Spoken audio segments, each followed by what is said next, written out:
매일 성경 묵상 나눔입니다. 2025년 8월 1일 금요일입니다. 요한계시록 21장 1절에서 8절을 묵상합니다. 본문을 읽습니다. 또 내가 새 하늘과 새 땅을 보니 처음 하늘과 처음 땅이 없어졌고 바다도 다시 있지 않더라. 또 내가 보매 거룩한 성 새 예루살렘이 하나님께로부터 하늘에서 내려오니 그 준비한 것이 신부가 남편을 위하여 단장한 것 같더라.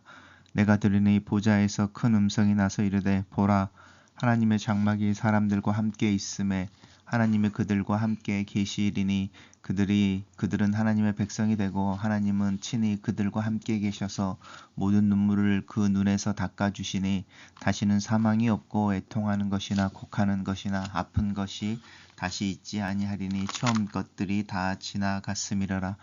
보좌에 앉으신 이가 이르시되 보라 내가 만물을 새롭게 하노라 하시고 또 이르시되 이 말은 신실하고 참되니 기록하라 하시고 또 내게 말씀하시되 이루었도다. 나는 알파요 오메가요 처음과 마지막이라. 내가 생명수 샘물을 목마른 자에게 값없이 주리니 이기는 자들은 이것을 상속으로 받으리라. 나는 그 하나님이 되고 그는 내 아들이 되리라. 그러나 두려워하는 자들과 믿지 않는 자들과 흉악한 자들과 살인자들과 음행하는 자들과 점술가들과 우상 숭배하는 자들과 거짓말하는 모든 자들은 불과 유황으로 타는 못에 던져지리니 이것이 둘째 사망이라. 오늘 새 하늘과 새 땅, 새 예루살렘에 대한 이야기입니다. 새 하늘과 새 땅을 이제 요한이 보게 되고 이 처음 하늘과 처음 땅이 없어졌다라고 하고 바다도 다시 있지 않다라고 할 때 이 바다는 이제 그 이스라엘의 사람들의 사고 속에서 또 이제 그 우리가 말하는 피지컬한 바다의 의미들도 있지만 이 바다라고 하는 부분이 혼돈의 근원이고 또 어떤 두려움의 대상인데 이제 그런 부분들이 없다 이런 의미이고요. 새라고 하는 이 새자는 이렇게 brand new라고 하는 부분보다는 이제 renew라고 하는 부분입니다. 그러니까 그 헌 것을 빨았더니 세탁을 했더니 처음 샀을 때보다 새 것이 되었다. 이제 이런 의미인 거죠. 그러니까 처음 하늘과 처음 땅이 없어졌다라고 하는 것은 완전히 소멸되어졌다라고 하는 것이 아니라 이제 세탁되어져서 리뉴되어져서 그 이전의 것의 흔적이 전혀 없어졌다. 이제 이런 의미입니다. 그리고 새 하늘과 새 땅에 거룩한 성 새 예루살렘이 이제 내려오는데 이 새 예루살렘이라고 하는 부분이 피지컬하게 한 도성인 거냐 아니면은 이제 하나님을 믿는 사람들을 위한 거처의 표현인 거냐 이런 부분에서는 우리가 좀 고민해 볼 필요가 있는데요. 이 새 하늘과 새 땅, 새 예루살렘이라고 하는 부분은 이제 천국이라고 하는 부분이 이제 완성되어질 때 어떤 제3의 어떤 공간이라기보다는 이제 하나님 만드신 피조 세계가 새로워지는 형태로 존재하는 것에 대한 이야기를 담고 있습니다. 하나님의 장막이 그들과 함께 계신다. 요한계시록에 나오는 내용, 요한복음에 나오는 내용과 똑같죠. 말씀이 이제 사람들 중에 함께 있을 때에 이 텐트를 치고 거한다라는 뜻입니다. 이거는 출애굽기에서 나오는 비유와도 같습니다. 하나님이 그들과 함께 계신다. 그리고 그들은 하나님의 백성이 되고 하나님은 그들의 하나님이 된다라고 하는 부분은 성경 전체를 두고 나오는 하나님의 약속입니다. 눈물을 닦아주시고 사망과 애통하는 것이나 곡하는 것이 없다. 그리고 하나님께서 말씀하시기를 내가 만물을 새롭게 한다. 그리고 요한에게 그것을 기록해라 라고 이야기하십니다. 그리고 하나님은 알파요 오메가 처음과 마지막 생명 샘물을 목마른 자에게 값없이 준다. 이기는 자는 이것들을 상속으로 받을 것이다.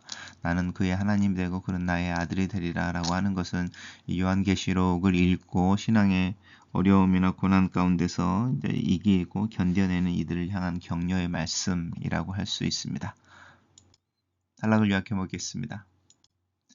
요한은 새하늘과 새 땅을 보고 거룩한 성 예루살렘이 하나님으로부터 하늘에서 내려오는 것을 보고 음성을 듣는데 하나님이 만물을 새롭게 하고 그 일을 이루시는 것을 선언한다. 이렇게 정리해 봤습니다. 하나님 만물을 새롭게 하십니다. 새 하늘과 새 땅을 창조하십니다. 이것은 이사야서 또 로마서에 언급된 것 같이 옛것을 구속하여 새롭게 하신다는 의미입니다. 하나님은 창조의 목적을 완성하시기 위해 모든 것이 새로워지시기까지 계속해서 새롭게 하실 것입니다. 혹시 날마다 새로울 것이 없는 진부한 내 생활과 오염된 세상의 더러운 현실에 실망하고 있습니까? 새하늘과 새 땅을 이루시고 마침내 우리를 완전히 새롭게 하실 하나님께 소망을 둡시다. 하나님은 자기 백성들 안에 거처를 정하시고 그들과 친밀한 교제를 나누십니다. 새 예루살렘 성은 하나님의 장막이 사람들과 함께하기 위해 하늘에서 내려온 특별한 선물입니다. 하나님은 우리와 함께 하시기 위해 에덴 동산에서 성막에서 성육신 하신 그리스도 안에서 장막을 치시고 우리 중에 또 우리와 함께 머무셨습니다. 그리고 그리스도는 우리에게 성령을 보내어 우리의 몸을 하나님의 거처로 삼으셨습니다. 임마누엘의 하나님이 거처를 정하시고 신실하게 공급해 주시는 삶에는 모자람이 없고 고통과 절망은 자취를 감추게 될 것입니다. 요즘 슬퍼하는 이유가 있습니까? 아니면 이유 없이 슬퍼질 때가 있습니까? 내 안에 계신 하나님께 이것도 말씀을 드려 봅시다. 하나님은 알파와 오메가이십니다. 창조의 목적은 종말을 이루시고야만은 하나님의 의지를 표명하는 표현입니다. 하나님은 자신이 시작하신 일은 끝내 반드시 끝을 맺으십니다. 그런 분이 나의 하나님이 되시고 나를 불러 내 아들이라 하셨습니다. 내 삶은 하나님의 말씀과 약속 위에 확고합니다. 하나님을 의지하는 것이 곧 승리입니다. 새 예루살렘과 약속과 복에서 제외된 사람들이 있음을 기억합시다. 그들은 두려워하는 자들, 하나님을 믿다가 두려워서 포기한 비겁한 자들, 그리고 결코 믿지 않으려고 하는 자들, 더럽고 살인하며 불륜을 저지르는 자들, 마술쟁이들, 우상숭배자들, 모든 거짓말쟁이들입니다. 이런 죄를 제거하지 않고는 새 예루살렘의 거룩함과 또 평화에 참여할 수 없습니다. 오늘 내가 제거해야 될 죄는 무엇입니까? 글로 쓰는 기도입니다. 만물을 새롭게 하신 하나님을 찬양합니다. 내 삶과 내가 이루는 교회를 거처로 삼으시고 함께 계시는 하나님의 임재를 항상 기억하기를 원합니다. 새하늘과 새 땅, 새 예루살렘에 대한 소망이 내 삶의 소망이 되게 하시고 이것을 이루시는 하나님의 신실하심과 일하심 위에 내 삶을 세울 수 있도록 내 믿음을 붙잡아 주시옵소서. 예수님 이름으로 기도합니다. 아멘.